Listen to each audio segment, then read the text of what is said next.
үнгүй усаа авч байгаа гэсэн үг л дээ яг байгаль хийсэ. За тэгээд гэтэл тийм ч их усны нөөцтэй баян улс бол биш тий. Тэгээд тэндээсээ карант хүртэлх тийм зардлаа төлж чадахгүй л байгаа гэсэн үг л дээ.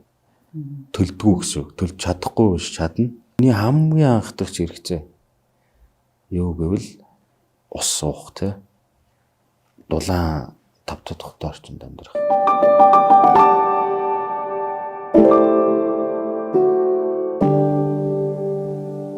Цамцхано. За энэ удаагийнхаа ярилцлагадаа бид орон сууц нийтийн аж ахуйн удирдах газрын санхүү эдийн засгийн хэлтсийн дарга Бат Дэлгэрийг ирсэн байгаа. Сайн байна уу та? Сайн байна уу? Студид хүрэлцэн ирсэнд баярлалаа. Тэгэхээр орон сууц нийтийн аж ахуйн удирдах газрын бол ингээд хэд хэдэн мэргэжилтэнтэй бид нэр цувралаар ярилцж байна. Тэгэхээр өмнөх ярилцлагуудаа бол одоо усны төлбөр үн одоо үйлчлэгээ энэ ус дулаан хангамжийг одоо биднэрт те 24 цаг тасралтгүй найдвартай үзүүлэхийн тулд одоо ингээд ямар хүмүүс яаж ажилтдаг талаар нэлээд дэлгэрэнгүй бол ярилцсан байгаа. За та бид хоёр бол илүүтэй одоо энэ орон сууц нийтийн аж ахуйн удирдах газар гэдэг энэ 2100 хүн ажилтдаг энэ том байгууллагын тий үйл ажиллагаа одоо хаанаас яаж санхүүждгийг бид нар одоо ямар хэмжээний төлбөр төлөөд байна тийм ээ бас одоо нийслэлийн зүгээс татаас энэ төр үзүүлдэг юм уу үйл ажиллагаа ер нь хэвийн одоо явуулгаад тий энэ санхүү хөрөнгө оруулалтын орчин нөхцөл нь ямар байдаг юм бэ гэдэг талаар илүүтэй ярилцсан. Одоо үйл ажиллагааны зардлын ихэнх хувийг эзэлж байгаа нь бол цалингийн зардал. Эргээгээд энэ цалингийн зардал маань бол жил ирэх тусам өсөж байгаа өсөх шаардлага байгаа. Одоо үүнийг бол бид хүн аль болох одоо дотоод нөөц болцоогоо ашиглад юм уу ямар ч гэсэн ингээд нэмэгдүүлээд ирж байгаа. Эсвэргээр нөгөө усны үн, дулааны эрчим хүчний үн маань тэр болгон нэмэгдэж чадахгүй. Тариф. Одоо хэрэглэгчд үзүүлж байгаа үйлчлэгээний тариф маань нэмэгдэхгүй байгаа учраас за байгууллагын үйл ажиллагаа хэвээ найдвартай явахад асуудалтай байгаа л гэж хэлмээр байна. Одоо ч гэсэн хүндрэл байсаар байгаа. Хүндрэл байсаар байна. За бид нарын нөгөө өдөр тутмын хэрэглээд байгаа халуун хүтэн усны үйлчлэгээний үнийг болохоор нэг усан хангамж ариутгах татвар гэдэг таны сая хэлсэн байгууллагаас тогтоож өгч гинүү. Тэгэхээр эдгээр байгууллагууд одоо энэ үнийг хамгийн сүүлд хизээ тогтоосон байдаг юм бол за усны зохицуулах хороо гэж яриа явчих тий цааш та. Товчлоод уу? Товчлоод. Усны зохицуулах хорооноос бол зөвхөн одоо цэврээс хангах төгөх үйл ажиллагаа, бохир ус татан зайлуулах үйл ажиллагааны одоо тарифыг баталж өгдөг. Гэхэд бас эрчим хүчний зохицуулах хороотой ялгаа байхгүй. Ус сувгийн удирдах газар орон нутгийн өмчт аж ахуйн тооцоод үйлдвэрийн газраас худалдаж авах одоо усны бөөний үнийн тарифыг бас баталж өгдөг гэсэн үг. Халуун ус бол юундаа хамаарна. Эрчим хүчний зохицуулах хороонд. Халуун усыг одоо орон сууцны удирдах газар тоног төхөөрөмж болон инженерийн одоо байгууламжаараа дамжуулаад үйлдвэрлээд хэрэглэгчд хүргэдэг гэж ойлгож байна. Ус сувгаас авсан усыг халаагаад хэрэглэгчдэд хүргэж байгаа. Усыг халаах үйлчилгээ нь бол одоо эрчим хүчнээс одоо юу нь гарч байна. Цахилгаанаар халааж байгаа учраас. Тий, цахилгаан биш нөө станцаас ирж байгаа дулааны их усүрээр халааж байгаа гэсэн. Халаагаад ус сувгаас авсан одоо цэвэр усыг халаагаад хэрэглэгчд хүргэж байгаа юм. Хоёр ойлголт байна. Халуун ус бол яг усны зохицуулах хороотой хамаарахгүй үйл ажиллагаанд орно. Халуун ус төгөө хангах үйл ажиллагаа бол манай дулааны үйл ажиллагааны нэг хэсэг болоо гэдэг. За өнөөдрийн байдлаар бол нэг 2100 орчим хүн ажиллаж байгаа юм байна. Тийм ээ. Тэгэхээр яг энэ орон тоон одоо яг л байх ёстой хэмжээндээ байна уу? Энэ онд та бүхэн одоо хүний нөөцөө нэмэгдүүлэх төлөвлөгөө байгаа юу? Ер нь бол хүний нөөцөө нэмэгдүүлэх шаардлага байгаа юу бол байгаа. За 2100 гэдэг оронтой бол саяхан батлагдсан. Сая батлагдаад ингэ явж байгаа. Гэхдээ би энэ дээр нэг тоо баримт ярих юм бол бид хэд 2019 он 110 мянга хэрэглэгчтэй байсан. За өнөөдрийн байдлаар бол нэг 165 мянга, 66 мянга 166 мянган хэрэглэгчтэй болсон. 166 мянга өрх гэж айл өрх аж ахуйн нэгж нийлээд л. За аж ахуйн нэгж бол нэг 12 мянга орчим байгаа. Айл өрх бол нэг 155 мянга за байгаа гэж бодож байна те. За 2019 онд энэ хоёр нь нийлээд 110 мянга байсан. За өнөөдрийн байдлаар 165 6 мянга болчлоо тий. 50% өссөн байгаа ч. Тийм байна. Жилдээ л 10 мянгаар юм биш үү тий. 50% өссөн байхад манай одоо ажиллах хүчин хүний нөөц мань 50% өсөөгөө. Яг л тэр үеийнхээ хэмжээнд л байгаа гэсэн. Яагаад? Яагаад гэвэл энэ ч одоо би түрүү хэлсэн шүү дээ. Тарифик дээрээс тогтоох учраас. Цалингийн зардал бол манай үйл ажиллагааны гол зардлаа 70% гэж хэлж байгаа. 70% энэ зардлыг нэмэгдүүлэх юм бол тэгээд энэ байгууллагын мөнгө урсгал эдийн засгийг дийлэхгүй болчиход байна. Энэ юутай холбоотой гэвэл үн тарифыг одоо дээрээс тогтоож өгдөгтэй л холбоотой байна. Үндсэн одоо үйл ажиллагааныхаа өртгийг нөхөх хэмжээний тариф батлагдахгүй байна гэсэн үг болж байна л да. Ачаал нь 50%-аар нэмэгдчихэд байхад одоо хүний нөөц үт юм нэмэгдэхгүй байна гэдэг бол зүгээр 19 оноос одоо гэхээр нэг 6-7 жилийн өмнө асуудал яригдж шүү дээ. Манайх тухайн үед нэг 1650 орчмоор батлагдчихсэн байхаа би тийг санаж байна. Хүний нөөц орнотгоо юу? Энэ дээр нэг өөрчлөлт орсон нь 300 хэд баг. 300 хэдэн оронтой нэмэгдэжсэн. Тэр нь ямар учраас нэмэгдсэн гэвэл хойчин манай байгууллага 12 цаг ажиллаад 24 цаг ажиллаад 48 цаг амардаг. Ийм системээр явдаг байлаа. 3 ээлжтэй байсан гэсэн үг. Манайх ч одоо ихэнх нь бас ээлжийн ажилчтай байгаа шүү дээ. За 3 ээлжээр ажилдаг байж байгаа хөдөлмөрийн хууль шинжлэгдээд мөрдөж эхлээд бид нар бас хөдөлмөрийнхөө хуулийг хэрэгжүүлээд ингээд ээлжийг 4 ээлжтэй болгосон. Ээлжийн ажилтны одоо хуваарийг 4 хүн ажиллах юм. Хуваарч хилжүүлээд за үүний дагуу 300 хэдэн ажилтан нэмэгдсэн. За ингээд нэг 2000 гэдэг түвшин рүү хүрчээд байгаа. Гэхдээ 110 мянга дээр ажиллаж исэн оронтой хэвээрэл байгаа гэж ойлгохгүй болохгүй гэсэн үг. Ачаал 50% нэмэгдчихэд байхад орон сууцны одоо ажилчдын оронтой бол нэмэгдээгүй. Ачаал 50% нэмэгдсэн оронтой яг хэвэндээ байгаа гэж ойлгож байна. Одоо тэгээ бид нар ч ингээ гудамжаар явхаар ч ерөөсөө хаа сайгуул орон сууц барьж гин тий. Тэгээ одоо ингээд намраас ч юм уу зарим нь ашиглалтанд орох байх тийм ээ. Тэгэхээр нөгөө барилгууч чинь ус дулааны хэрэгцээ мэдээж гарна. Тэгэхээр бол одоо та бүхний үзүүлдэг үйлчлэгээ бол ер нь ойрын хэдэн жилдээ бол хамаатарч ер нь нэмэгдэл төр зүрх харагдаад байна тий. Тэг яг хоо ер нь бол ачаал нэмэгдэж байгаа нэмэгдэнэ гэж харж байгаа. Яг хоо эргээгээд манайх аж ахуйн тооцоотой байгууллага учраас хэрэглэгчээ нэмжих юм бол нэг талаараа манай орлого өсөж байгаа. Үйл ажиллагаа цар хүрээ хөгжихийн хэрээр бас байгууллагын одоо үр ашигт бол сайнаар нөлөөлөхийг бол үгүйсэхгүй.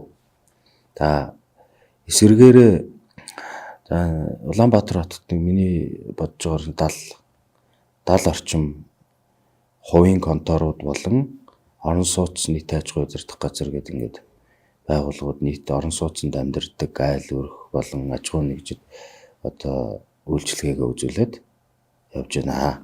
За үүний ер нь бол нэг 50% нь орон сууц нийтийн аж ахуй удирдах газрын хариуцдаг хэсгээ гэж ойлгож байна.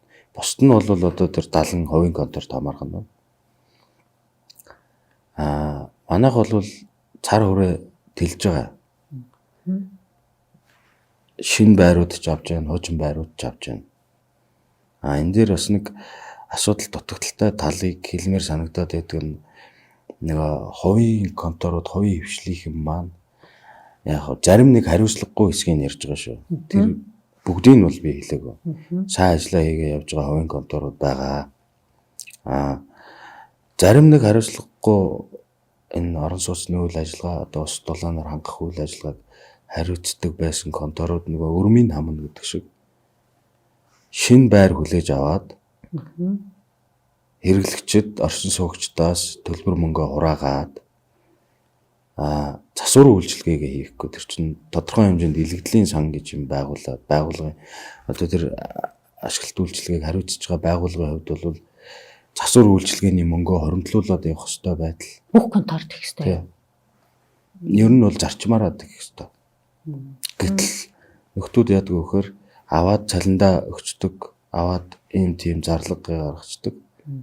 Ингэж явсаар байгаа засвар үйлчилгээ их болон урсгал засвараа хийхгүй явсаар байгаа нөгөө байрны дулаан ус хангах бохир ус татан зайлуулах үйл ажиллагаанд доголдол үүсээд ирнэ дээ тий 20 жил хуучрах тусгал 20 жил 10 жил болсон 15 жил болсон байрнууд муудад ирэхээр нь одоо тэгээд ерөнхийдөө хаях гэх юм уу. Тэгээд ингээд эзэнгүүдээд ирэхээр улсын байгууллага руугаа шилжүүлдэг нэг юм дутагдaltaй асуудал байна. Манай энэ салбарт. Тэгээ яг бид одоо нэг шаварт унсан шарын эзэн гэдэг шиг аваад зас жанслаад ингээд үйлчлэгийг хэвийн найдвартай болгоол ингээл явдаг. Энэ бол бас нөгөө талдаа манай зардлыг өсгөж байгаа нэг асуудал багтдаг. Одоо хувийн конторууд байжгаад нэг зохицуулах орооноос нь одоо эрхлэх үйл ажиллагааг цуцалждаг. Эсвэл нөгөө хувийн конторын дампуурчдаг ч юм ийм асуудал байна. Тэгээ ард нь хэн байгаа вэхээр энэ Улаанбаатар хотын иргэн байгаа байхгүй. Орон сууцнд амьдарч идэг айл өрх байгаа байхгүй. Тэдэр хохирох гэдэг. Тэгээ улсын байгууллага учраас бид нар тэр хариуцлагыг үрээд явахаас өөр арга байдаг. Ийм асуудал байна. Би өөрөө ч хүртэл одоо манай контор одоо улсын хувийн хуу гэдгийг мэдтгүү шүү дээ.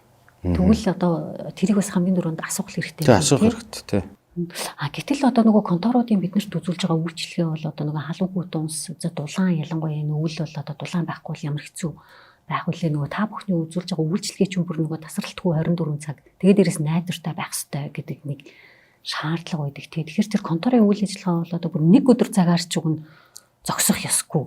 Одоо баг нэг хагас зэрэгжсэн байгууллага гэдэл төмөр замынхын энэ төр ярьдаг тэрнээр найдлах юм биш үү тий. Тэгээ ер нь хариуцлагын хувьд бол өндөр. Ягаад гэвэл эргээд өнөө асуудал өндөртэй хүний одоо анхдагч хэрэгцээг хангаж байгаа байгууллага шүү дээ. Хүн одоо суух хэрэгтэй, дулаан тавтай тухтай орчинд амьдрах хэрэгтэй тий. Үүнийг л одоо бид нар бол үйл ажиллагаа хийж байгаа ажлынхаа хүрээнд хэрэглэгчдэд оршин суугчдад өгж байгаа юм л байгууллага.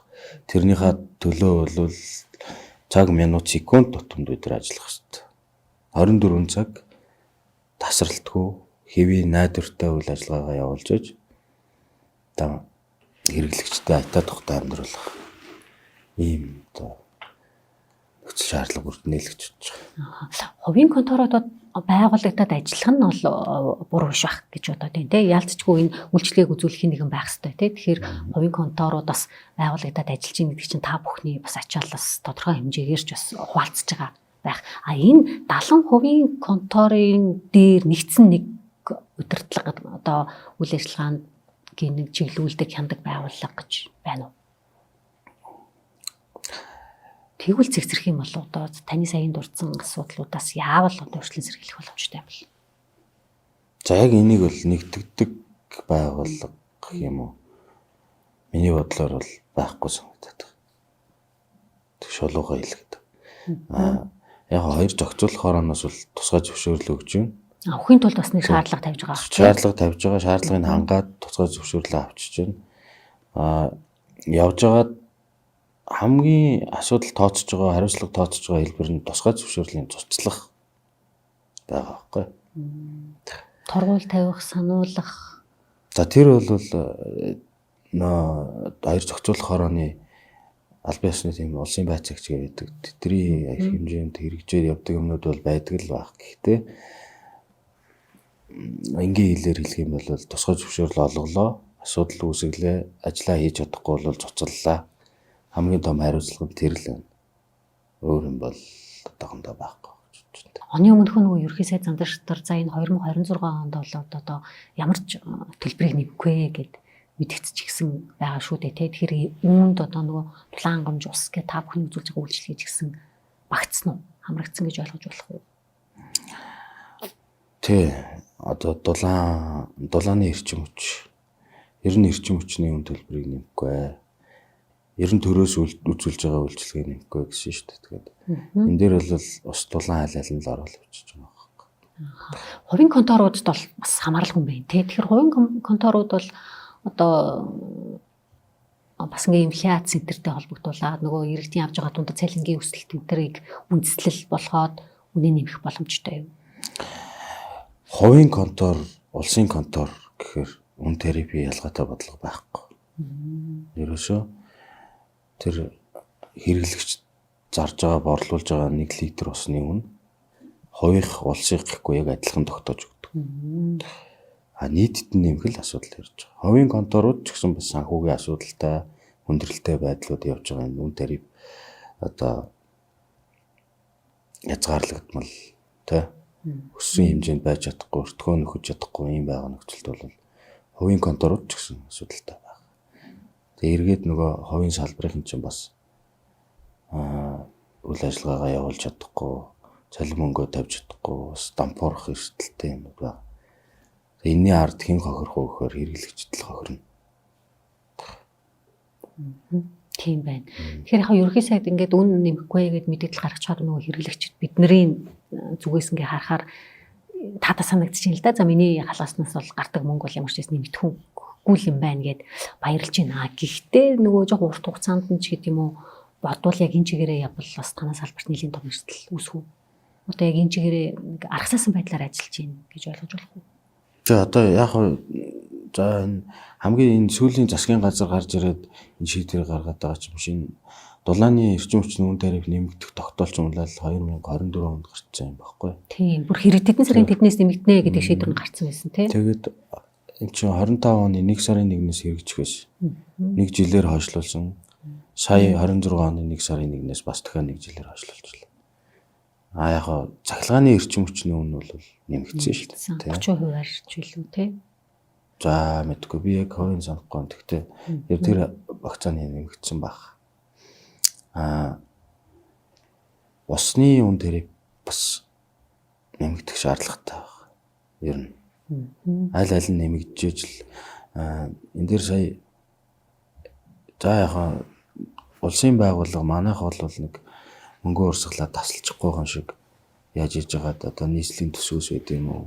Эсвэл бидний үйл ажиллагааг харж үзээд хянаад энэ зохицуулах хороо маань бас асуудал шийднэ л дээ. Тээцэд нь байд юм уу? Уурхайд нь байд юм уу? Татаас олгож байгаа ш төрөөс үн тарифыг хатуу барьснараа. За яг тэгээд эргээгээд бидэрт ямар хөнгөлөлт ирдэг вэ гэхээр нөгөө төрийн өмчт компаниас судалж авч байгаа дулаан маань хямдхан үнээр ирнэ. Ийм байгаа. Гэхдээ бид нар бүр нэгч төгрөг өгөхгүйгээр Улаанбаатар дулааны сүлжээ компаниас дулаан худалдаж авахад сувгийн удирдах газар бас юм хангагч нартай одоо хямдхан үнээр аваад байхад л манай орлого зардал нь илүү гарч байгаа байхгүй. Орлогоосоо зардал нь илүү гарч байгаа. Тэгэхээр энэ дээр зайлшгүй юу гэхээр үнэ нэмэх шаардлагатай байна л гэсэн. Тэгээд энэ салбарт ажиллаж байгаа манай 2100 ажилтаа албаа гэж байна.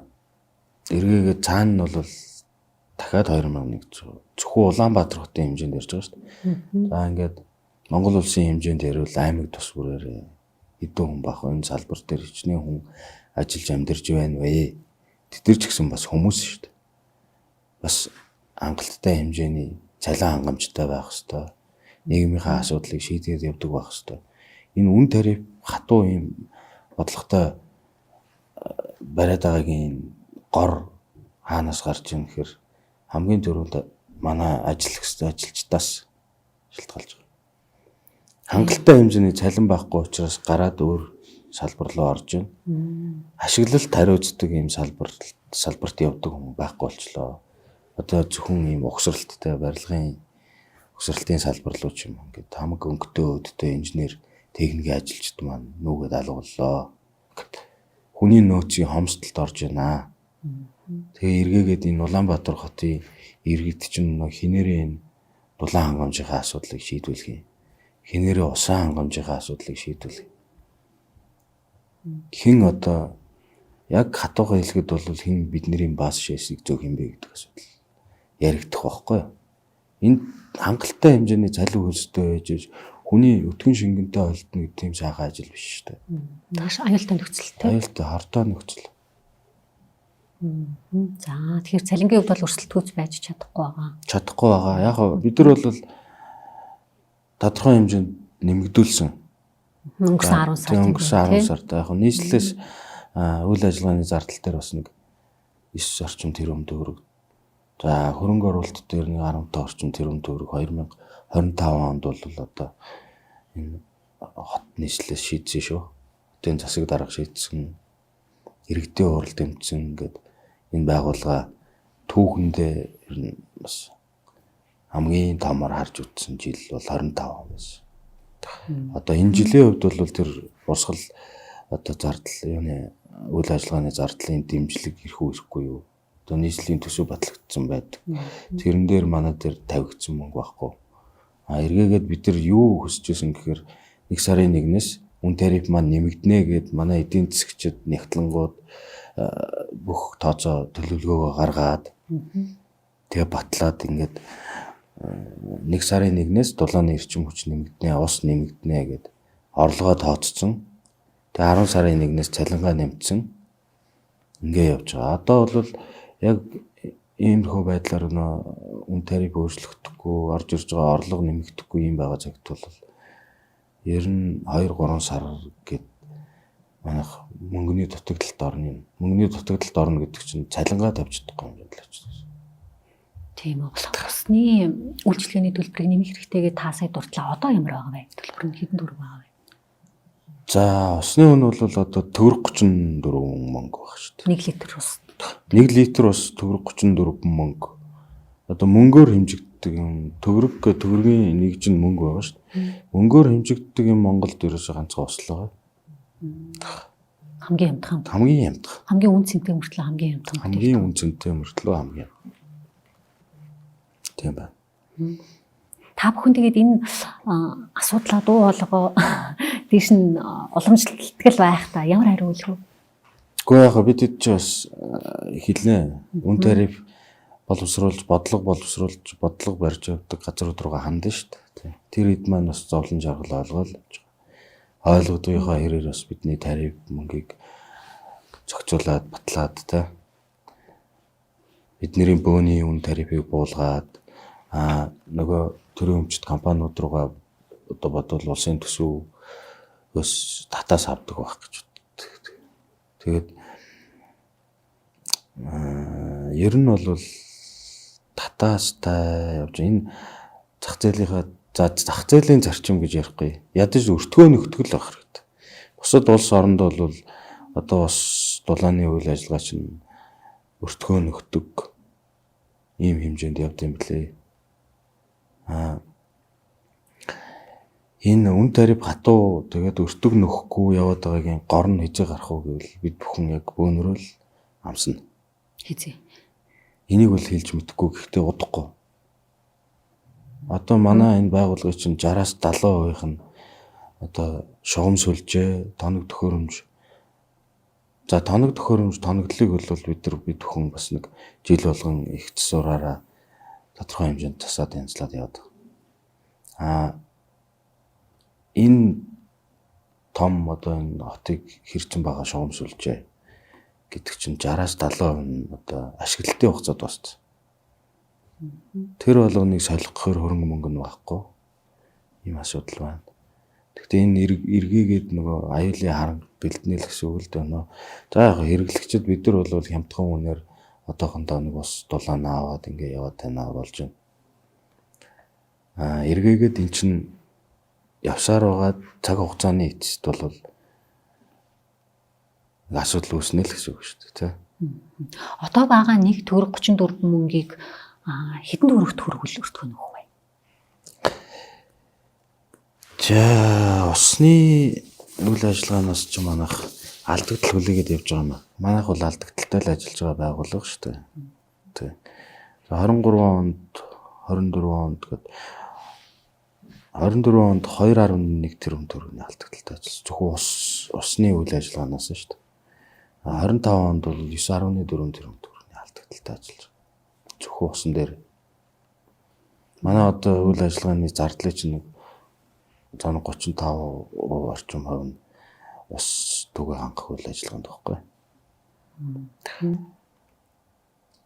Яг яалтчгүй үнэхээр л маш бага л үн бид нар төлж ийн л доо. Тэгээ бас олон нийтийн анхаарал бол яг энэ асуудал өртөдгөө те бидний сэтгүүлч бидний ч гэсэн ингээд тэр болгон хөндөд байдаггүй сэдв. Учираас бид нар одоо энэ удаад үнэхээр энэ танаа байгууллага одоо ингээд хэд хэдэн зочинтой зурлаар ярилцлагууд хийж ин л да. Бид нар бол за манайх нэг сар цахилгаанда тэдийг төлдөгийн интернеттэй тэдийг за Unitel Sky Media-ч гэдэг юм уу нөгөө телевизортой бол нэг 50 сарда 39,60-ыг өгдөг энтергээд хүмүүс ингээд шууд хилээд мэдээд идэг тийм танах усанд нэг сарда хичнээн төгрөг төлж ийн гэвэл шууд тэдгээд хариулах юм бол маш ховор штэ тий. Тэрийг бас ялгаж ойлгохгүй байна. Тэгэхээр маш бага мөнгө төлдөг учраас бид нэр тэр мэдхгүй байгаад байна тий.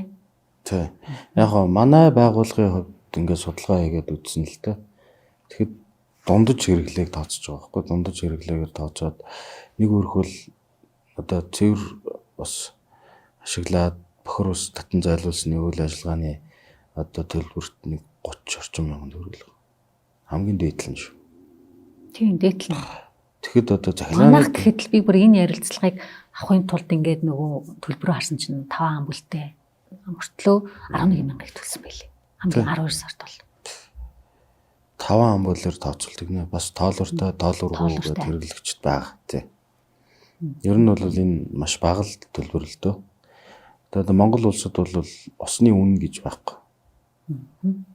Зөвхөн өнөө усыг олборлоод хэрэглэгчээ нөгөө гарант хүртэлх түгээх үйл ажиллагааны л зардал байгаа байхгүй. Тэгээд тэр үйл ажиллагааныхаа зардлыг нөхч чаддгүй юм нөхцөлт л. Тэгээс зарим улс оронд бол усыг нөгөө байглаас хөдөлж байгаа гэсэн үг шүү. Засгийн газартаа ингээд литр ус хөдөлж авсныгаа төлөө мөнгө төлдөг. Тэгээд дээрээс нь карантин дээр авчирж ирэх зардлаа бас төлдөг юм байт. Тэгэхэд манайх нөгөө үнгүй усаа авч байгаа гэсэн үг л дээ яг байгаль хийсээ. За тэгээд гэтэл тийм ч их усны нөөцтэй баян ус бол биш тий. Тэгээд тэндээсээ карант хүртэлх тийм зардлаа төлж чадахгүй л байгаа гэсэн үг л дээ. Төлдгүү гэсэн үг. Төлж чадахгүй биш чадна.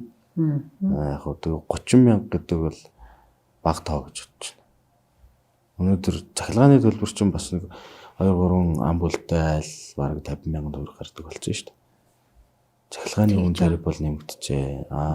Дээрээс нь бидний одоо нөгөө интернет гар утас одоо юу гэдэг тий. Бидний хэрэглээ бол 100, 200, 300 мянга гэл явж байгаа тий. Тэгэнгүүт нөгөө ус дулааны чинь төлбөр. Хүний хамгийн анхдагч хэрэгцээ юу гэвэл ус суух тий. Дулаан 5 дахь орчинд амьдрах. Ийм байгаа байхгүй. Тэгэхэд манайхан бас нэг юм жоохон буруу юм ажиглагдаад байгаа нь ус дулааны төлбөр бол хангалттай хэмжээнд байх ёстой. Тэг хүн дулаахаа орчинд амьдарч яж усаа ууж хоолундтай байж иж дараа нь тэр нөгөө зургтай үзнэ. Дараа нь интернет рүүгээ орно. Дараа нь утсаараа ингээ яаш. Тэгэхээр тэрнийх нь нэг өчүүхэн хувьд нь хөрдгөө юм дээр л ингээд бас жоохон хил ам хийх гэдэг. Жоохон нэмэгдлээ барьлаа гэж ингэж яриад байдаг ч буруу сэтгэхгүй шүү. Эргээгээд энэ төлбөр мөнгө чинь нөгөө өртгөө нөхгүй явсаар байгаад юм ингээ хоримтлагцаар байгаад нэг асуудал үүсдэг шүү дээ. Ийм хэмжээр явна шүү. Зөв зохистой юм гэвэл өртгөө нөхтгөл байх хэрэгтэй. Өртгөө нөхөөд энэ тодорхой хэмжээнд засвар үйлчилгээгээд жилдээ хийгээ явдаг. Ийм юм руу явахгүй бол эргээд хөлдөө хот байх юм уу? Эсвэл нөгөө түн шингэндээ алдсан хот байх юм уу? Эсвэл нөгөө усгүй болох юм уу? Яах? Энэ дээр бас хүн болгон бодоосоо гэж бас хүсдэг юм аа. Үн байх хэрээр нөгөө гамгүй химнэлтгүй хэрэгэлдэг нэг тийм буруу хандлагууд бас байгаад байна уу? Сүүлийн жилүүдэд нийт Улаанбаатарын хэрэглэгчдийн Улаанбаатарыг гэж яриад байгаа шүү. Яг манай тооцоо судалгаан дээр л ярьж байгаа юм. Нийт бит хэмжээгээр бол хэрэгжилж байгаа усны хэмжээ бол сүүлийн жилүүдэд ингээд буур хандлагатай. орон сууц нэмж ашиглалтанд ороод байгаа хэрнээ хүн юу? ам өсөж байгаа, орон сууц нэмж орж байгаа хэрнээ одоо нөгөө яг бидний нийт усны хэрэглээ маань бас буурах тал руугаа яваа. Тэгэхээр энэ дээр нөгөө технологийн шийдэл дэвшилтэй Тоолортой болсны. тэгээ хүмүүсийн бас ухамсар байна. Ингээ янз бүрийн юмнууд нөлөөлж байгаа гэж бодож байгаа. Одоо юуг л нэг карантин онголгоо хийдэг улсууд ховорхон болсон баг гэж бодож байна. А тоолооргүй хэрэглэгчд бол байгаа. За манай байгууллагын хувьд бол нэг 13 орчим хувь тоолооргүй хэрэглэгчд байдаг. За 87 орчим хувь нь бол тоолортой болсон. За тэр 13% нь яагаад тоолорчихгүй байна вэ гэхээр маш ийм өөрөө за яг нөө галтгоондоо юундаа 0-доо ч гэдэг юм олон тоолор тавих шаардлагатай айлууд байна. Тэрнээс болоод тавиулахгүй сонирхол байна те. За 40-50 мянгад гээд ингээд инженерийн шугам сүлжээний одоо хийцлэлээс шалтгаалаад тоолор тавих боломжгүй юм газар байдаг байхгүй. Тэд нар маань бол ягаар задгаа тариф буюу тоолоргүй амбулынхаа тоогоор тооцоолоод ингээд явдаг. Гэтэ тоолоргүй хэрэглээ 2 дахин илүү мөнгө төлдөг шүү. Тоолортой байх нь тэгвэл хамаагүй. Тоолортой байх нь хамаагүй хямдхан. За энэ онд ингээд ямар ч байсан үнэмгүй гэд ингээд засгийн газрын шийдвэр гарчлаа. Тэгэхээр та бүхний бодлоо тэгэхээр үнийг бол яалтчгүй нэмэхгүй бол өртгөөсөө бүр ингээд хэцүү байдалд орлоо гэж та сая ярьлаа шүү дээ. Тэгэхээр алгуур буюу одоо багаар тий одоо 10% 20% ярьж гэдэг юм ингэж нэмэх бодлого нэмэх нь зөв юм уу? Эсвэл одоо таны хар болоо шууд л ядаж хамгийн багтаа ихний ээлжинд ядаж шууд өртөгтөгөө тэмцүүлэх. Одоо эрс шийдэмгийн алхам хийх хэрэгтэй юу? Тий. Яасан. За би ч одоо бас хэрэглэгч тий. Хэрэглэгч талаасаа бол нөгөө гинтийн хэрэглээний өсөлт гараад ирэл хувь хүн айл өрх чинь бас аж ахуй нэгж асуудал тулгарна шүү дээ тий. Тооцоолн төсөөлн бид нар ч бас тэгэхээр ер нь багаар нэмээ явж исэн нь бол хамгийн зөв баг. Одоо тухайн жилийн инфляц байт юм уу тий. Инфляцийн түвшинтэй ядаж уялдуулаад нэмээ явдаг. Иймэрхүү асуудал. Тэтгэврээ одоо бид нар чинь инфляцтай холбочлоо шүү дээ тий. Одоо дулааны эрчим хүчний үн тариф бол 19 оноос хойш нэмэгдэж шүү дээ. 19 онд хамгийн сүүлд нэмэгдсэн. Тэгээд одоо 6-7 жил тэрнээс ч хойшоо одоо жил болгоны инфляц ч ямар байгаа лээ. Тэгээд бид нар аль болох нөгөө зардлаа хумаал хомсоор байгаад аль болох ажилчдынхаа цалин хөлс гарт дээр нь тавьж байгаа юм нэмийгээл ингэж явсаар бол одоо яг л нөгөө үнд гүйцэгдэнэ гэдэг шиг болчиход байна л да. Үн тариф нэмэгдэхгүй бол хэцүү байна. Мэдээж өртөгтөө шууд хүргэх нь бол энэ байгууллага ашигтай яг бол ашигтай. Тэгтээ эргээгээд нөгөө хэрэглэгч талдаа бас ачаал үүсэхгүй юу энийг бол сайн судалж шийдэх байхаа. Энэ үн тариф шийддэг газрууд маань бас бодж ирдэг байх л гэж. За төлбөр угаасаа маш бага юм байна. За дээр нь бас ингээд төлбөрөө төлөхгүй нөгөө цагтан төлдөггүй хариуцлагатай айл өрхүүд аж ахуй нэгжүүд бас нэрсэр байна тий. Тэр нь одоо та бүхэн дээр бас ямар хүндрэлүүд үүсгэж чинь таны нөгөө ярилцлага ихэнд дурдсан нийтдээ 150 орчим мянга хэрэглэгч 160 мянга гэлөө 165-6 мянга байгаа тий. 166 мянга тий. За хэдэн хувинд хариуцлагагүй хэрэглэгчд байна вэ? За одоо ер нь хариуцлагагүй гэхэд бол гайгүй шүү. Бас харьцангуй цөөнх тодорхой хэмжээний цөөхөн л хэдэн айл байдэн шүү дээ. Хэдэн аж ахуй нэгж байдэн шүү дээ. Ер нь яг манай нөө хэрэглэгч дүүлжлэх 19 төв байгаа. Яг энэ болгон дээр очиод үзэхэд бол за өстой жил 2 жил 3 жил төлөөгүй хэдхэн тооны айл байдаг байхгүй. Бусд нь бол харьцангуй бас төлбөр мөнгө хугацаанд төлөөд явдаг гэж ойлгодог. Гэтэ манайх нөгөө яг нийт маасаар нь харах юм бол манай байгууллагын орлого зуны улиралд буурчдаг. Энэ нөгөө амралт яны зуны улирал амралт зугаалгын үе эхэлждэг. Энтэй холбоот айлууд цуслан руугаа явждаг. Гэт ингээд зуны улиралд бол бид бүхэн за яг 100 дулааны орлого гэж байхгүй. Тийм тий. Халаал таагддаг учраас яг усныхаа орлогоор явдаг. Усны орлогоо авахгаар нөгөө айлууд маань гэрээд өгж яваад өгсөн ч юм. Иймэрхүү байдлаас болоод 100 бол манай орлого маш бага болдог. Тэг эргээгээд нөгөө мөнгө урсгалаа бид нар зуны улиралд ингэж наан цаан зохицуулж явахгүй бол нөгөө цалин хөлс тавих нөгөө ингээд төлбөр мөнгөний асуудлууд зөндөл юм байна л да. Тиймэрхүү хүндрэлтэй юм бол байгаа. 1 төгрөг 34 төгрөг чинь халуун хөд усны дунджийг та хэлж гин үү? Эсвэл халуун хөд усны дээр тус тустай тариф бол байгаа шүү дээ уг нь. Байгаа. Тэг. Ер нь бол салаасны төлбөр гэж авдаг юм аа. Усан дээр бол цэвэр ус маань 1 төгрөг 34 мөнгө л байгаа. Нөөтгөө үнэ гэсэн үг шүү. Үүн дээр нөөт нэмэгдэнэ. Халуун ус болохоор төгрөг 63 мөнгө юм уу? Тэгээ ус салаасны төлбөр гэж тустай байдаг. Би нөгөө байрныхаа төлбөрийг хараа сууж байгаа байхгүй. Бохир ус болохоор 1070 гэж чинь. Тий. Одоо энийг ингээд за цэвэр ус гингүүтэй тариф 1340 гэд тавьсан байгаа байхгүй. Халуун ус 1632, бохир ус 1070. Би одоо энийг одоо 1340 гэдгийг төгрөг 34 мөнгө гэдгийг одоо сая танаас л сонслоо. Би бол энийг шууд 1340 төгрөг гэж бараг харахаар байгаа байхгүй. Гэхдээ энэ 1340 төгрөг гэдэг байгаа маань 1000 литр усны мөнгө байхгүй юу? Энд чинь метр кубээр нь тавьсан байгаа шүү. Тоолууртай хэрэглээ метр куб гэж чинь. 1 метр куб ус маань бол 1000 литр гэсэн үг. 1000 литр гэдэг бол нөө та бидний уудаг нэг юм ус байгаа шүү дээ. 0.5-ын савтай, 0.5 литрийн савтай. Тэр усыг ингээ 2000-ыг тавьсан гэсэн үг байхгүй. 2000 ширхэг тийм савтай ус 1340 төгрөгөөр худалдаж авч байгаа л гэсэн. Энэ усны суур хураамж одоо 3000 төгрөг байгаа тий. Бидний өрхүүдийн төлж байгаа нь 3000, аж ахуйн нэгжүүдийнх бас адилхан 3000 гэж байт юм уу? Гэхдээ аж ахуйн нэгждэр арай өөрөөр тооцогддог байхаа. Энэ өрхөөс бол 3000 төгрөг. Тий. Энэ хизэнээс авч хэлсэн бэ? Та. Энэ ерөөсөө л анханасаа л байсан л. Энэ дулааны дээр ч гэсэндээ суур уун гэж байгаа.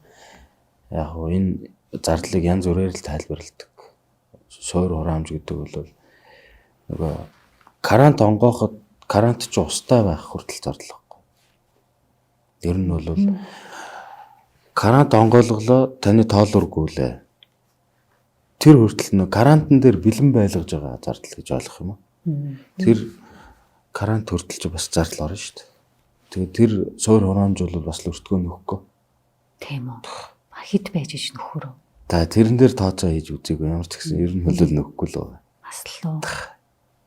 Энэ усны төлбөртэй холбоотой гомдол санал тэгээ манай иргэдээс ирэх үү? Ер нь за илүү дутуу бичлээ гэл нэг гомдол саналууд манай салбарууд дээр ирж идэг. Хайхтар тийм гайхуудаа. Яагаад гэвэл энэ чинь ус чинь тэ жоохон өртөг багтай байгаа шүү дээ. Тийм учраас нэг баг зэргийн юмн дээр асуудал үүсгээ яваад байдаг хүмүүс бол байхгүй. Тоолрын залтаал цагт нь өгчүүл уг нь бол тэгээд бодолт энэ төр дээр бол асуудал үүсэх нь байна. Энэ дээр асуудал үүсдэг юм гэвэл нөгөө тоолуураа цаг тухайд нь баталгаажуулаагүй. Цаг хугацаа гэж байгаа шүү дээ. Бас тоолоор баталгаажуулах 3 жилд хариуцлага байгаа шүү дээ. 6 жилд байхаа нэг баталгаажуулаад баталгаажсан тоолуураараа хэрэглээгээ авч явж байгаа шүү дээ. Тэгэхээр манайхан бас тоолуур нь гаццсан барьсан янз бүрийн асуудлууд байдаг. Эргээгээд нөгөө манай усны асуудал хариуцсан мэрэгчлэтнүүд очиод үзээ шалгаад танах одоо хичээнээс ингэсэн байна гэд бүх юм ингээд тооцоо гаргаад ирнэ л дээ. Тэгээд за сарын хэрэглээгээр нь тооцоо төлбөрийн тавихаар нэг жоохон маргаантай асуудал үүсдэг тийм баг. Ер нь бол гэхдээ иргэд маань жоохон хариуцлагатай байна. Цаг тухайн үед нь тоолоороо баталгаажуулдаг. Манай тоолоор ажиллаж гэнэ үгүй юу гэдгийг бас анзаардаг тийм. Ийм баймаар. Зөв. Тэгээд яг хувийн конторууд байдаг гэдэг нэг та дурдлаа за 70 орчим байна гэдэг чинь тэгсэн мөртлөө тэр хувийн компани конторуудын иргэдээс авч байгаа үйлчлэгээний тариф нь бол яг адилхан гэдэг. Тэгэхээр танаас албарч ерөөс өрсөлдөөн гэж нэг тийм өрсөлдөөний орчин нь одоо ямар юм бэ? Сонин салбар юм байна. Ойлгоход хэцүү. Сонин салбар ойлгоход хэцүү. Энийг бол яг хувийн конторууд бол дандаа шинэ байр хүлээж авч байгаа шүү дээ. За яг одоо бас хувийн хвшилчин нэмж байгуулагдаад нэлээд удажлаа. Тэгээ хойчин бол дандаа л шинэ байрууд хүлээж аваад ингээд явж ирсэн. Шинэ байр, шинэ тоног төхөөрөмж, шинэ шугам сүлжээтэй байгаа. Тэн дээр зардал гарахгүй. Эхний жилүүдэд бол тийм. Эхний 10 жилдээ юу? Тэг ер нь баг зардал гарахгүй шүү дээ. Ер нь дуудлах ч ирэхгүй дээ баг. Тэгээд ингээд явж идэг. Одоо тэгээд тэгэхээр ачаал багтай гэсэн үг байх нь тийм. Одоо бид нар чинь айл нөгөө 60 70 онд баригдсан байгууллагыг барилгыг хариуцаад ажиллаж байгаа.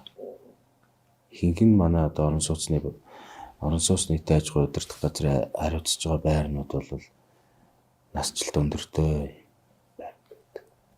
Харьцангуй хувийн конторынхан бол дандаа шинэ байр хариуцж ажиллаж байгаа. Тэнд сайн ажиллаа хийж байгаа нь байгаа. Маш сайн хийгээ явж байгаа нь байгаа. Муу хийж байгаа ч байгаа л гэж хэлээд байгаа байхгүй. Тэгээ энэ бас нэг түүхтэй. Одоо бид нар бол биднэрт иргэдэд нэг сонголт байдаг шүү дээ тий. За одоо жишээлбэл нэг үүрэн телефоны операторыг ч юм уу ингээд сонгоод хэрэгжилж байгаа. За энэ үнэтэй юм байна гэдэг ч юм уу. За болио одоо нөгөөхий сонгоё гэдэг биднэрт ийм сонголтууд байгаа тийм тий. Контор дээр бол одоо оршин суугчтай сонголт байдаггүй нь бас нэг түүхтэй байгаа гэдэг тий. Бага. Сонголт байна. Оо тийм үү.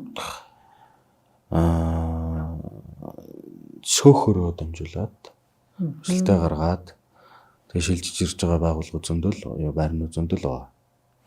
Сөөхөл шийдэн шүү дээ. Бид нар энэ юун дээр явахгүй. Одоо энэ хувийн контор төр үйл ажиллагаа доголдоод байна. Халаалт дулаан муу байна, ус муу байна гэх юм бол тэгээд асуудал гаргаад яваад хоорондоо шилждэг барьдаг асуудлууд бол байх. Тэр бол манай оршин суугчдын өөрснийх нь ирэх юм байгаа шүү дээ.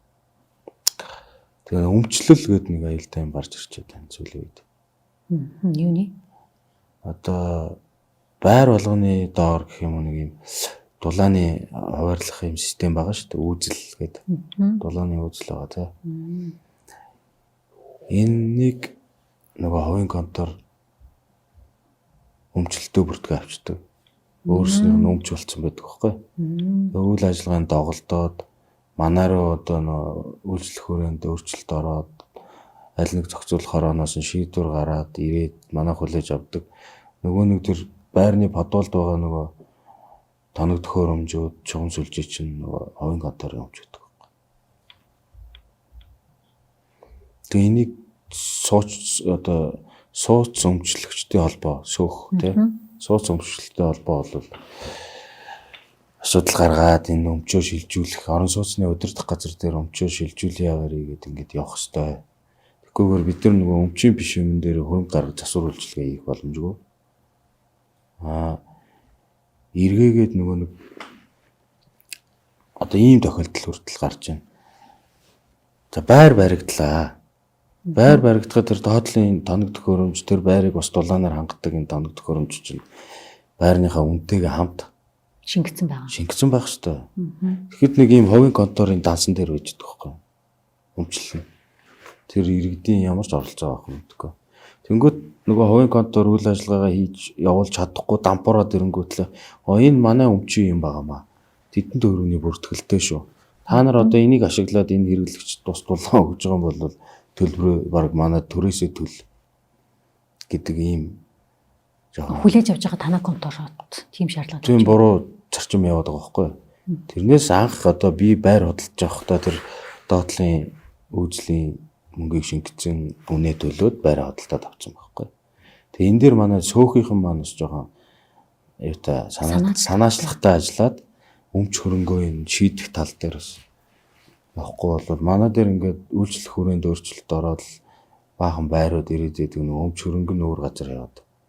Тэг эргээгээд бид нэг засвар үйлчлэгээ хийх гэхээр одоо энэ хяналт шалгалтын байгууллагууд зөндөө ирдэг аудитаас хүртэл ингээд өөрийн өмчлөлийн бус юм дээрээ хөрөнгө зарж засвар үйлчлэгээ хийх боломжгүй болчих. Хуулийн тийм хориглосон заалт гэдэг юм. Танаа үйл ажиллагаанд бол хориотой юм уу тий? Гэхдээ яг би одоо хин нэгний өмчийг очиод энэ байгууллагын мөнгөөр засаад байна л гэсэн үгс болохгүй байхгүй. Тэр бол хориотой. Гэтэл яг нөгөө үйлчлэгийг нь үзүүлж байгаа манайх. Тэгсэн мөртлөө өмч нь нөгөө хувийн контор дээр яваад ийм нэг татгталтай юмнууд байгаад байт. Одоо тэр тусгай зөвшөөрлөө хураалгасан ер нь хичнээн хувийн контор байт юм бэл. За мэдгүй. Ер нь бол сүүлийн 2-3 жил нэлээд цуцлж явах шиг байлаа шүү. Миний мэдж байгаа 4 5 6 7 гэл. Одоо тэг яах вэ? Би яг амны бол уушигнэ гэдэг шиг Town Comfort гэдэг байгууллага байсан. Тэгээд тэр дампуураад манай дээр одоо нэг Алдарт Golden Park одоо юу гэдэг те? Тэгээ сонссон л нэртэй 10 дугаар хоролт байдаг. Иймэрхүү байрууд ашиглалтанд бүр байхгүй болсон. Тартагтаад болцсон. Тэгээд дампууруулж байгаа байхгүй. Тэгээ эргээгээд манайх аваад хариуцлага одоо юу гэдэг нь нөө нийгмийн хариуцлага хүлээх гэх юм уу та тэгэл аваад явдаг зөвсөр үйлчлэгийг нэгээл арай сайжруулаад ингээл явж л. Анханасаа муу баригдсан, анханасаа муу байсан юм дээр муу контор ажилласан юм бол зөндөө. За тэгээд ярил тэгээд бас яагаад тэрийг усын көмсгүүлээгээд авчуу гэл ингээд доосгүй. Тий доосгүй. Энэ бол асуудал зөндөө. Би хариуцлагагүй ажилдаг конторууд зөндөө байгаа гэж хэлээд байгаа юм. Энэ баггүй. Тэгээд одоо нөө өмч хөрөнгөө шилжүүлж өгөх болохоор байхгүй алга болчдөг. Одоо яг саяны би тэр нэр зохиж хэлээд байгаа тэр Town Comfort гэж газрыг хэлж байгаа. За энэ онд одоо 2026 онд та бүхэн одоо их засвар урсгалцсуур гэдэл ярьдаг те. Тэгэхээр энэ засваруудын хөрөнгө оруулалтыг төлөвлөсөн үү? Одоо нөгөө л санхүүжилттэй холбоотойгоор бас хойшлох уу? Яах вэ? Яг ер нь бол төлөвлөл явж байгаа. Төлөвлөхгүй бол болохгүй. Бид нар чинь яалтч аргагүй юм дээр л нэг жоохон засвар үйлчилгээний нэг одоо ингээд тусаагаад явдаг гэх юм уу? Тийм л юм хийж явж аим аргацаас нь л юм хийж байгаа шүү дээ. Одоо хойтон яавал ингээд хөлчихгүй бол хойтон яавал энэ бохир нь халжихгүй бол гэдэг байдлаар л дөнгөж нэг дөнгөн данган засвар үйлчилгээ хийгээл явж байгаа. Тэгээ энэ засвар үйлчилгээний зардлыг иргэд бид бас төлдөггүй. Тэгээ энийг би бас гайхаад байдیں۔ Эсвэл одоо бидний төлж байгаа энэ нөгөө үйлчилгээнд бас шингэсэн байдаг юм уу? Одоо энэ засвар үйлчилгээ тэгээд бүх үйлчилгээ чинь нийлэл төлбөр дотроо багтаа явж байгаа шүү дээ. Засвар үйлчилгээний зардал чинь таны төлж байгаа нэг хэсэг нь те хоримтлагдаад тэр нөгөө илэгдлийн сан гэдэг тэр юма байгуулад засвар үйлчилгээгээ тэндээсээ хийгээд ингээд явж байгаа шүү дээ. Ер нь бол хамгийн зөв зарчим нь өртгөө нөхдөг байх хэрэгтэй. Өртөг гэдгийг чинь тооцоо гаргах чинь. Тэгээд жил болгон илэгдлийн зардал гэж байгаа. Тэрийгээ ядаж нөхдөг хэмжээний засвар үйлчилгээгээ хийдэг байх хэрэгтэй. Та за төгсгөл нь одоо ганц асуултыг хоёлоо дуусгая. Энэ хамгийн сүүлийн асуулт байсан. Нийслэлд одоо энэ усны шугам сүлжээг сайжруулах шинжлэх шаардлагатай гэдээ та ярьсан. Тэгэхээр тэдгэрийг одоо бүхэлд нь солиг гэвэл одоо хичнээн тэрбум төгрөгийн хөрөнгө оруулалт хэрэгтэй юм бол та нар тооцоог нь хийсэн л баг та. За мэдгүй би өстой энэ талаар бол тооцоо хийж үзээгүй. Гэхдээ актер хүмүүсийг ингээл аалгал сүрдүүлээд байгаа юм бол биш. Цаг тухайн үед нь засвар үйлчилгээ хийгээл явж байгаа шүү дээ. Манайх бол хийдэг жил болгон хийгээл явж байгаа. Гэхдээ эн чинь манай хариуцдаг шугам сүлжээ чинь Говьалтай аймаг хүртэл гэдэг баг шүү. 2000 км гэж яриад байдаг шүү. Би яг нарийн тэр инженерийн шугам сүлжээний метр житрийг бол мэдэхгүй байна. Гэтэл 2000 км шугам өнөөдөр 1 метр шугам солиход хэдэн төгрөгийн зардал гарах уу гэдэг ингээд бодохоор асар их мөнгө төгрөг яригдана. Тэгээ усны хоолой ч юм бас зүгээр нэг турын хуванцар хоолой байж бас болтгоо бах те. Усны хоолойны стандарт нь ямар бас. За одоо усны хоолойн дээр бол төвшөлттэй технологиуд янз бүрийн юм гараад бүр аюу хөгжсөн байлээ. Тэр дээр үеийн турба хийдэг барьдаг гэдэг асуудал ч юм. Яг цэвэр усны шугамч бол бүр шал өөр хоолойнууд HTP гэдэг ингээд янз бүрийн хоолой гараад олон жилийн насжилттай нөгөө зэвэрдгүү барьдгүү ийм гоё болцсон байл. Тэр болгоны чи аваад 50 гэхээр бас үнэтэй л. Үнэтэй асуудалтай л юмнууд байгаа. Яг за миний бодлоор бол өртгөө нөхдөг байх хэвээр. Өнөөдөр бид нар за зарим нэг энэ дулаан үйлдвэрлэж байгаа болон дулаанаар хангаж байгаа байгууллагууд юу ус олборлож байгаа бол усаар хангаж байгаа байгууллагууд тэдний үйл ажиллагаа нөхөхгүй ингээд яваад байх юм бол асуудал үүснэ гэж хэлээд байна шүү дээ. Тэг хөндлөнгийн юм татаас өгөөд төрөөс дэмжээ татаас өгөөд ингээд яваад. Яг эцсийн дүндээ татаасын одоо тэр мөнгө гэдэг юм шиг. Эрүүл систем биш л дээ. Хаанаас гарч байгаа юм? Тийм. Ер нь бол нөө хүн болгоны татвараас гарч байгаа байхгүй юу? Нөгөө долоон буудалд амьдардаг должин хэмээ зайлвал татвар төлж байгаа шүү дээ. Тэрний чинь мөнгнөөс энэ орон сууцнд амьдарч байгаа хүмүүс иргэд маань төлөөлөд байна гэсэн үг байхгүй хүмүүс нь. Энэ буруу шүү дээ. Би бол ганц л зөв зүйл байх ёстой гэдэг нь хүн хэрэгэлсэн бол төлдөг байх ёстой. Орон сууцнд амьдарч байгаа хүмүүс орон сууцндаа тэр үйлчлэгээ авсан төлбөрөөр төлдөг л бай. Тэрнээс хин нэгэн Монгол улсын татвар төлөгч тэр орон сууцнд амьдарч байгаа хүний төлбөрийг төлөх ёсгүй гэдэг юм л байр суурьтай. За ойлголоо. Баярлалаа. Тэгэхээр бид өнөөдөр ярилцлагадаа орон сууц нийтийн аж ахуйн удирдах газрын санхүү эдийн засгийн хэлтсийн дарга Бат Дэлгэрийг урьж оролцуулан одоо энэ орон сууц нийтийн аж ахуй гэдэг энэ том салбарын одоо үйл ажиллагаанд одоо учирсан илүү санхүүтэй холбоотой хүндрэл бэрхшээлүүдийн талаар ярилцлаа. За баярлалаа. Танд баярлалаа.